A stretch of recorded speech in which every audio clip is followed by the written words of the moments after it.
Shalom, selamat pagi sahabat santapan rohani pagi. Kita berjumpa kembali di santapan rohani pagi. Dan tema kita hari ini adalah pertobatan yang sejati. Sebagai ayat pembuka, kita akan sama-sama membaca di dalam Yehezkiel 33 ayat yang ke-19. Sebaliknya, kalau orang fasik bertobat dari kefasikannya dan ia melakukan keadilan dan kebenaran, ia pasti hidup karena itu. Sahabat, sejak manusia pertama yaitu Adam dan Hawa jatuh ke dalam dosa dan tabiat dosa mengikuti dan menjadi bagian dalam diri manusia, sehingga kita dilahirkan ke dalam dunia dengan segala kecenderungan hati untuk selalu melakukan kejahatan. Seperti yang ditulis dalam Kejadian 6 ayat 5, ketika dilihat Tuhan bahwa kejahatan manusia besar di bumi dan bahwa segala kecenderungan hatinya selalu membuahkan kejahatan semata-mata. Begitu juga dengan Raja Daud menyadari hal itu sehingga ia berkata, "Sesungguhnya dalam kesalahan aku diperanakan, dalam dosa aku dikandung ibuku." Ini terdapat dalam Mazmur 51 ayat yang ke-7. Jadi, sesungguhnya kita ini adalah manusia berdosa yang pantas untuk menerima hukuman. Begitu juga dengan Rasul Paulus. Ia menekankan bahwa manusia telah berdosa dan kehilangan kemuliaan Allah. Namun, kabar gembiranya, kita patut bersyukur kepada Allah Bapa kita, yang oleh karena kasih-Nya, Ia menganugerahkan putranya yaitu Yesus Kristus untuk mati di salib. Saudara, darah Kristus mendamaikan kita dengan Allah, sehingga kita tidak lagi menjadi seteru Allah. Kristus telah memikul dosa kita di dalam tubuh-Nya di kayu salib, supaya kita yang telah mati terhadap dosa hidup untuk kebenaran. 1 Petrus 2 ayat 24 berkata demikian. Nah, sahabat, setelah kita menerima anugerah keselamatan, kita harus dengan sungguh-sungguh hidup dalam pertobatan. Sekali lagi saya tekankan bahwa kita harus hidup dalam pertobatan. Kita harus bertobat dari dosa. Mengapa demikian? Karena kita tidak dapat menerima anugerah Tuhan, lalu tetap tinggal dalam dosa-dosa itu.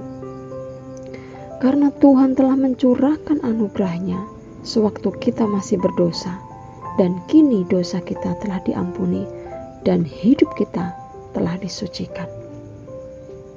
Sahabat terkasih, hidup dalam pertobatan itu suatu perintah, bukan sekedar himbauan.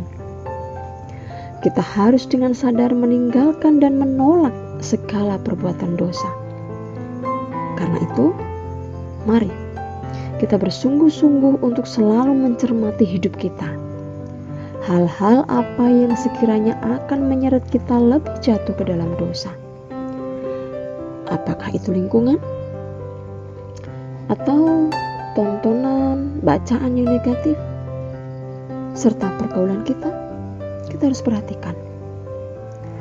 Sebab pergaulan yang buruk merusakkan kebiasaan yang baik. Bahkan di dalam Amsal 13 ayat yang ke-20 ditekankan demikian. Siapa bergaul dengan orang bijak menjadi bijak, tetapi siapa berteman dengan orang bebal menjadi malang. Dan di dalam Galatia pasal yang kelima ayat 19-21, kita bisa lihat di situ segala bentuk perbuatan daging. Saya akan bacakan untuk kita semua.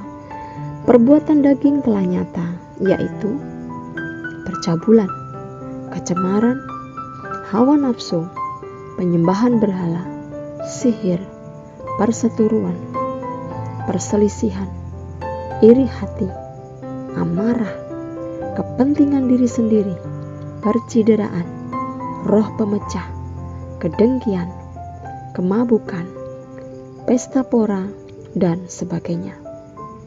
Terhadap semuanya itu kuperingatkan kamu, seperti yang telah kubuat dahulu, bahwa barang siapa melakukan hal-hal yang demikian, ia tidak akan mendapat bagian dalam kerajaan Allah. Oleh karena itu sahabat, semua perbuatan daging itu harus ditinggalkan. Kita harus berhenti berbuat dosa dan menghindarkan diri dari jebakan dosa itu. Memang kita masih hidup di dunia yang penuh dengan dosa. Namun kita harus memilih untuk hidup sesuai kehendak Tuhan setiap hari. Karena pertobatan tidak dapat dilakukan hanya sekali seumur hidup, melainkan suatu proses terus-menerus yang ada dalam hidup kita. Ingat sahabat, jika tidak sungguh-sungguh bertobat, maka kita akan binasa. Puji Tuhan, demikian santapan rohani pagi yang bisa saya bagikan kepada sahabat semua. Mari terus belajar untuk selalu hidup di dalam pertobatan yang sejati, sehingga kehidupan kita akan berkenan di hadapan Allah dan menjadi berkat bagi sesama. Selamat pagi, selamat beraktivitas. Tuhan Yesus memberkati. Amin.